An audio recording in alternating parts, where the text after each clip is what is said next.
नमस्कार मेरे बहुत बहुत प्यारे मित्रों। आज हम लोग आर्टिकल 55 यानी अनुच्छेद 55 के बारे में समझेंगे। जैसा कि आप लोग जानते होंगे कि आर्टिकल 1 से लेके यानी अनुच्छेद 1 से लेके 54 तक हम लोगों ने चर्चा कर चुके हैं। ठीक, हम लोगों ने चर्चा कर लिया है। अनुच्छेद 1 से लगा करके हम लोग अनुच्छेद 54 तक यानी 54 तक के अनुच्छेदों को हम लोगों ने डिटेल समझ लिया है। आज हम लोग क्या करेंगे, अनुच्छेद 55 के बारे में समझेंगे। 55 में क्या बातें कही गई है हम लोग सिर्फ और सिर्फ उसी बातों पे ध्यान देंगे। ठीक, सिर्फ और सिर्फ उसी बातों पे ध्यान देंगे। हाँ, जब हम लोग राज्य व्यवस्था को जब हम पढ़ेंगे एक सब्जेक्ट के रूप में, तब हम इसके बारे में और डिटेल से समझेंगे। जैसे कि राष्ट्रपति के कार्यकाल क्या होते हैं, राष्ट्रपति की नियुक्ति कैसे होती है, राष्ट्रपति शपथ कैसे लेते हैं, राष्ट्रपति को प्राप्तियां क्या होती है, क्या एक व्यक्ति एक बार राष्ट्रपति बन गया तो क्या पुनः वो बन सकता है कि नहीं बन सकता है। ये सारी चीज़ों को हम लोग धीरे धीरे समझेंगे जब हम लोग क्या करेंगे, राज्य व्यवस्था को एक सब्जेक्ट के रूप में यानी एक विषय के रूप में जब हम लोग चर्चा करेंगे, जिसमें हम लोग क्या करेंगे, संविधान से ही संवैधानिक विकास कैसे हुआ, हमारा संविधान कैसे निर्माण हुआ, संविधान सभा में कितने सदस्य थे, एकदम मूल चीज़ें हम लोग महत्वपूर्ण चीज़ों पे हम लोग चर्चा करेंगे। और उसको ले जा करके हम लोग पूरी की पूरी कंप्लीट राज्य व्यवस्था को समझेंगे, जिसमें आप किसी भी एग्जामिनेशन की तैयारी कर रहे हो, चाहे वनडे एग्जामिनेशन कर रहे हो, चाहे आप यूपीएससी की तैयारी कर रहे हो, वो सभी के लिए सफिशिएंट रहेगी। हम लोग इस तरीके से उसका सिलेबस कवर करेंगे। ठीक, तो अभी हम लोग क्या कर रहे हैं, अनुच्छेद के बारे में चर्चा कर रहे हैं। अनुच्छेद 55 के बारे में, अनुच्छेद 55 में क्या बातें हैं, तो अनुच्छेद 55 में है क्या है कि राष्ट्रपति के निर्वाचन की रीति यानी इनकी प्रक्रिया क्या होती है, इनकी प्रक्रिया क्या होती है। इसके पहले वाले अनुच्छेद में हम लोगों ने निर्वाचक मंडल के बारे में समझा था। इसके साथ साथ हम लोग ये भी समझे थे कि इसमें कौन कौन सदस्य भाग लेते हैं, कौन कौन से सदस्य भाग नहीं लेते हैं, जिसमें कि हम लोग ये भी चर्चा कर चुके हैं कि इसमें जो भाग लेंगे, किसी भी व्यक्ति को राष्ट्रपति पद के लिए जो योग्य माना जाएगा कि कम से कम उसके 50 अनुमोदक हों, 50 प्रस्तावक हों, तब जाके वो व्यक्ति क्या कर सकता है, राष्ट्रपति की चुनाव लड़ सकता है। और भी कई सारे प्रोविज़न हैं, हम लोग उसको भी बारे में समझेंगे। फिलहाल अभी हम लोग आर्टिकल 55 पर फोकस करते हैं, क्या है इसमें, क्या बातें कही गई हैं। ठीक, जैसे कि आप लोग जानते होंगे हर राज्य की जनसंख्या अलग अलग है, हर राज्य की जनसंख्या अलग अलग है, तो जाहिर सी बात है उनके जो प्रतिनिधि होंगे यानी एमएलए जो होंगे, विधायक जो होंगे, उनकी संख्या भी कम या ज़्यादा हो जाएगी। तो हम लोगों ने क्या किया है, हमारे संविधान के निर्माण करने वालों ने, उनके विचार, उनकी मंशा क्या थी कि हम लोग एक फार्मूला बनाएंगे, जिस फार्मूला के अकॉर्डिंग हम लोग क्या करेंगे, राष्ट्रपति के चुनाव में हमारे जो एमएलए हैं या फिर जो सांसद हैं, उनका जो चुनाव हो, उनका जो निर्वाचन हो, वो बहुत ही आसानी से हो जाए और सभी का प्रतिनिधित्व तो उसमें शामिल हो जाए। प्रतिनिधित्व से क्या तात्पर्य है कि हम लोगों ने किसे चुना, जनता ने यानी पब्लिक ने किसे चुना, पब्लिक ने एमएलए को चुना। ठीक, एक विधायक को चुना। ठीक, अब ये विधायक क्या करेगा, ये जाके प्रेसिडेंट को चुनेगा। प्रेसिडेंट को कैसे चुनेगा वो अलग बात है, वो कैसे पार्टिसिपेट करेगा, कैसे भाग लेगा, कैसे यहाँ पे जा करके वो इनको वोट करेगा, हम लोग उसके बारे में डिस्कस करेंगे। लेकिन यहाँ पे ये समझिएगा कि यहाँ पे जनता का ही प्रतिनिधित्व जाता है प्रेसिडेंट के चुनाव में, क्योंकि जनसंख्या इतनी अधिक हो जाती है जो डायरेक्ट राष्ट्रपति के चुनाव में शामिल नहीं हो पाएगी। अगर होगी भी तो बहुत ज़्यादा लेंदी प्रक्रिया हो जाएगी, बहुत बड़ी प्रक्रिया हो जाएगी, जो ठीक नहीं होगा। इसलिए क्या किया गया है, सभी राज्यों के जो है एमएलए होते, विधायक जो होते हैं, उनका मतमूल निकाला जाता है। ठीक, उनका मतमूल पूछा जाता है कि हाँ, एक राज्य के विधायक अगर मतमूल निकालना है राष्ट्रपति के निर्वाचन की प्रक्रिया में तो कैसे निकाला जाएगा, वो डायरेक्ट फार्मूला ही पूछ लिया जाता है। और कभी कभी सांसद का पूछ लिया जाता है, यानी कि जो संसद सदस्य होते हैं उनकी मतमूल्य पूछ लिया जाता है। तो हम लोग इसके बारे में डिस्कस कर लेते हैं। ठीक, राष्ट्रपति के निर्वाचन में प्रत्येक एमएलए के मतों का मूल्य अलग अलग राज्य में अलग अलग होता है। जैसा कि आप लोग जानते होंगे कि जब अलग अलग राज्य है, उनकी डेंसिटी अलग है, उनका घनत्व अलग है, उनकी जनसंख्या पॉपुलेशन अलग अलग है, किसी राज्य में बहुत ज़्यादा है, किसी राज्य में बहुत कम है, तो उसी के अकॉर्डिंग क्या किया गया है, मतमूल्य निकाला गया है। मतमूल्य कैसे निकाला जाएगा, इसको आप याद कर लीजिएगा कि एक विधायक का मतमूल्य निकालने के लिए क्या होता है, पूरी राज्य की जितनी संख्या होगी, जनसंख्या होगी उसको, और राज्य में जो राज्य विधानसभा में जो विधायक होते हैं, जितने विधायक निर्वाचित होते हैं उनकी संख्या। क्या कि जितने राज्य की जनसंख्या है, मान लीजिए राज्य की क्या जनसंख्या है, 2 करोड़ है, ठीक, 2 करोड़,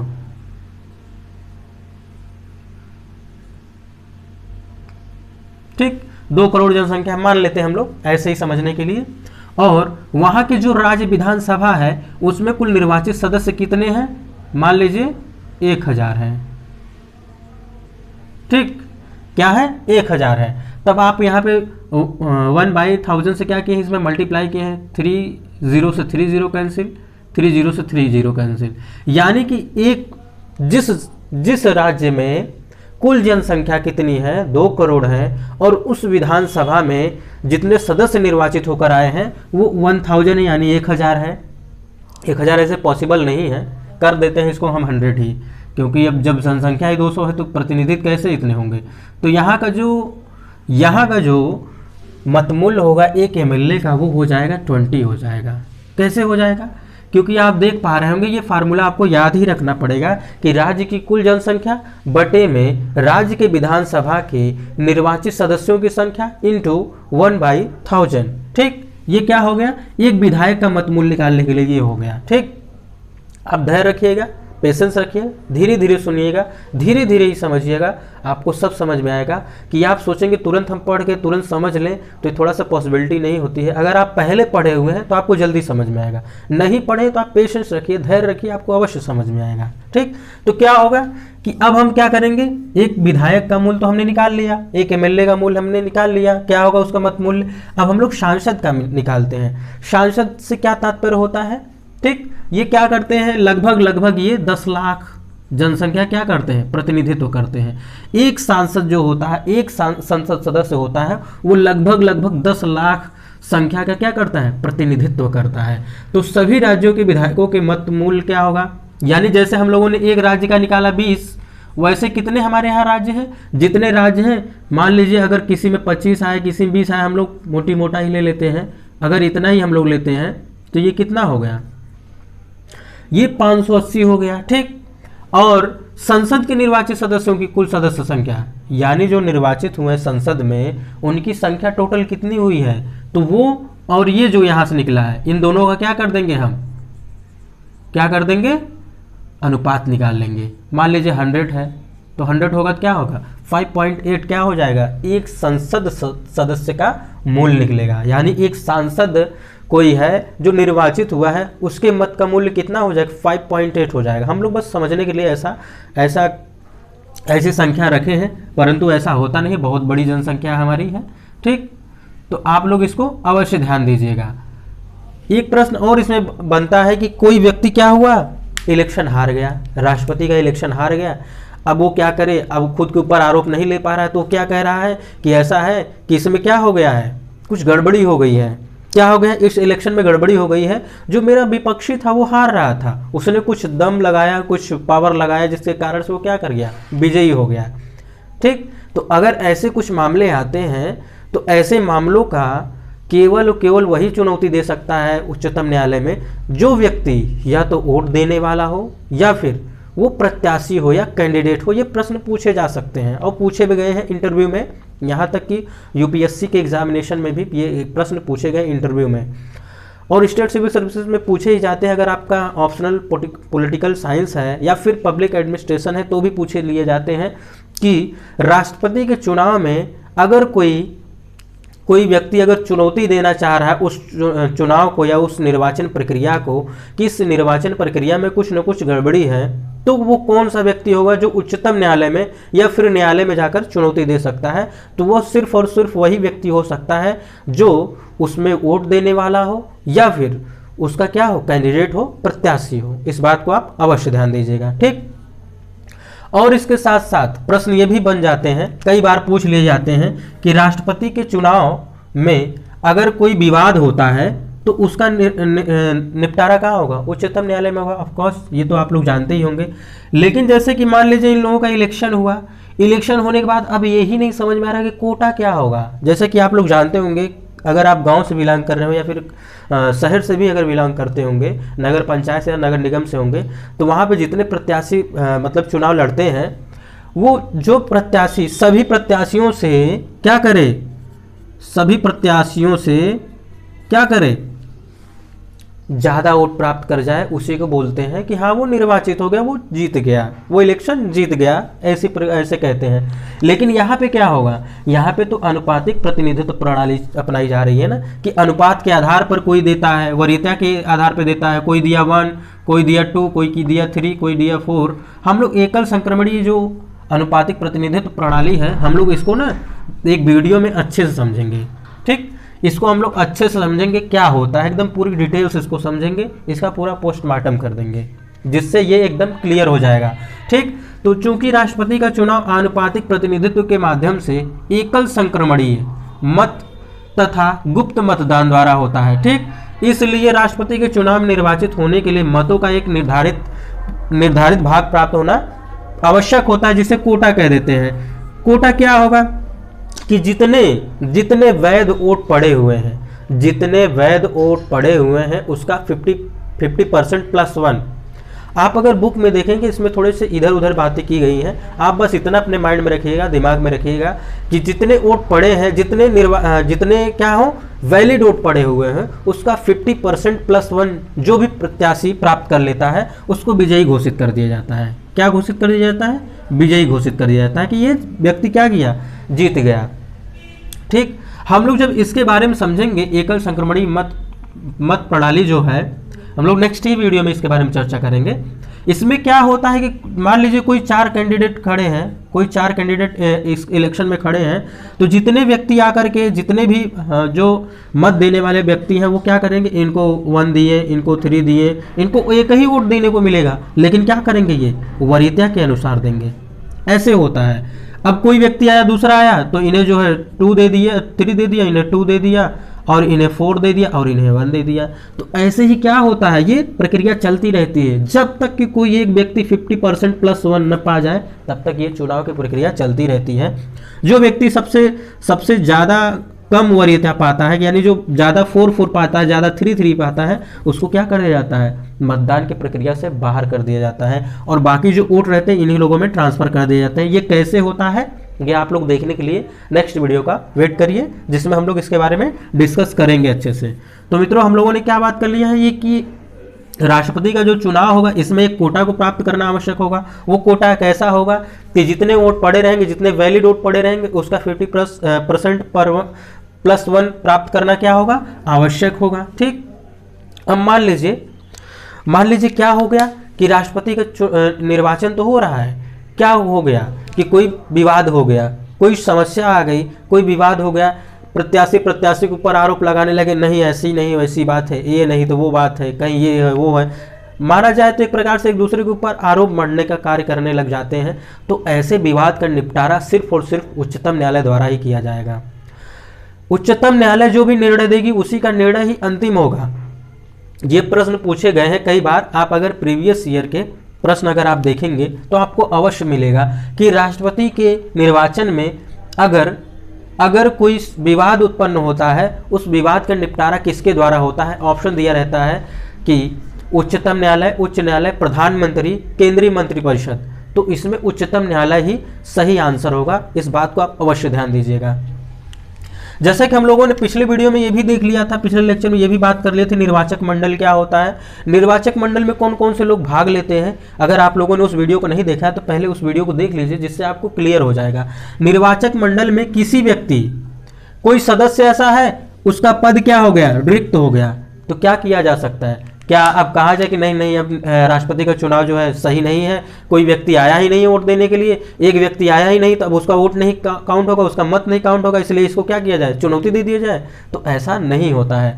मान लीजिए कि कोई निर्वाचक मंडल का कोई ऐसा सदस्य था जो उपस्थित नहीं हो पाया, जो आ नहीं पाया, ठीक, तो ऐसी स्थिति में राष्ट्रपति के निर्वाचन को, राष्ट्रपति के चुनाव को उच्चतम न्यायालय में चुनौती नहीं दी जा सकती। ये भी प्रश्न पूछे जा सकते हैं, इसको आप अवश्य ध्यान दीजिएगा और इसको हो सके तो नोट भी कर लीजिएगा।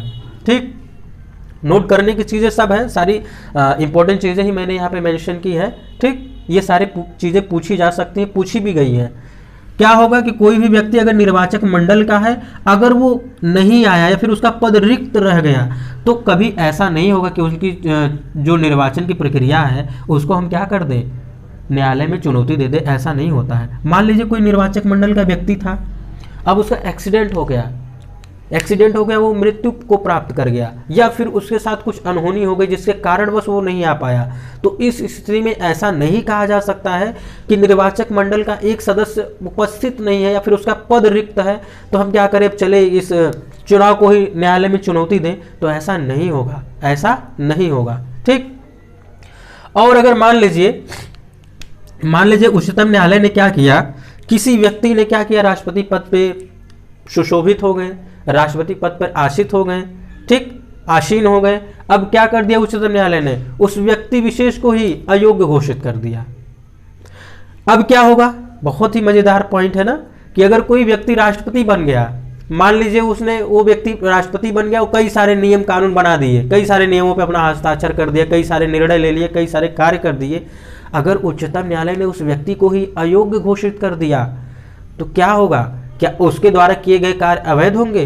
हरगिज नहीं होंगे मित्रों, इस बात को अवश्य ध्यान दीजिएगा, क्योंकि हो सकता है ऐसे प्रश्न आपसे पूछ लिए जाए, आपको उलझाने के लिए, आपको परेशान करने के लिए, आपके माइंड को चेक करने के लिए आप लोगों ने कितना अनुच्छेदों को या फिर कितना आपने संविधान को समझा है।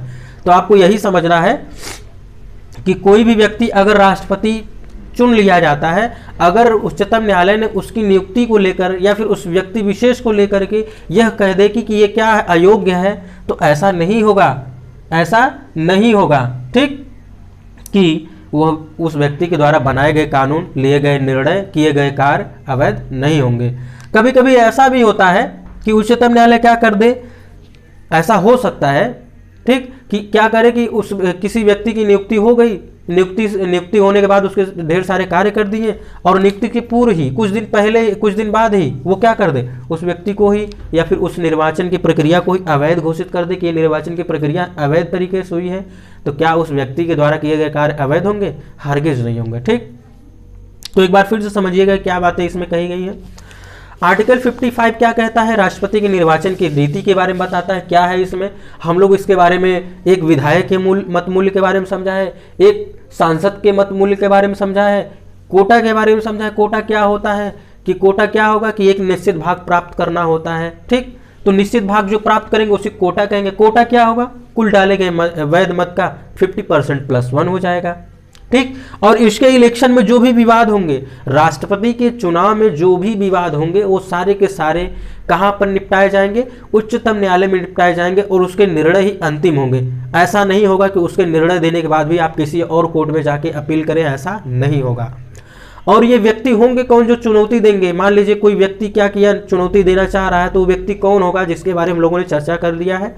या तो वोट देने वाला हो, या फिर वो प्रत्याशी हो, या फिर वो क्या हो, वोट देने वाला हो या फिर वो प्रत्याशी हो, तभी जाकर के वो किसी न्यायालय में चुनौती दे सकता है। ठीक, और क्या इसके साथ साथ प्रावधान है कि निर्वाचक मंडल का कोई भी व्यक्ति अगर अनुपस्थित है, उसका पद रिक्त है, किसी कारणवश से अगर वो उसका पद रिक्त है, तो ऐसा नहीं किया जा सकता कि उसके चुनाव को ही न्यायालय में चुनौती दे दी जाए, नहीं होगा। और कोई व्यक्ति क्या किया, राष्ट्रपति के रूप में चुन लिया गया, तो उच्चतम न्यायालय ने क्या किया कि कहा कि इसकी नियुक्ति जो अवैध तरीके से हुई है, इसकी नियुक्ति अवैध तरीके से हुई है, या फिर अवैध उसकी नियुक्ति को ही घोषित कर दे। तो इस स्थिति में क्या होगा कि अगर उसके द्वारा कोई कार्य किए गए हैं, यदि उसने कोई कानून पर हस्ताक्षर किए हैं, या फिर कोई निर्णय लिया है, या फिर किसी की नियुक्ति किया है, तो उसको इल्लीगल नहीं माना जाएगा, उसको वैध माना जाएगा, उसको प्रभावी समझा जाएगा। ठीक, तो मित्रों आज हम लोगों ने आर्टिकल 55 के बारे में समझा है, अनुच्छेद 55 के बारे में समझा है। हम लोग नेक्स्ट वीडियो में एकल संक्रमणीय मत को समझेंगे, जिसके थोड़ा बहुत मैंने आपको समझाया कि इसमें क्या क्या प्रक्रियाएं होती हैं। हम लोग इसको डिटेल समझेंगे, फिर हम लोग नेक्स्ट वीडियो में समझेंगे आर्टिकल 56 यानी अनुच्छेद 56 के बारे में समझेंगे। ऐसे ही हम लोग पूरे अनुच्छेद को हम लोग कवर करेंगे। मिलते हैं मित्रों हम लोग नेक्स्ट वीडियो में, तब तक के लिए नमस्कार।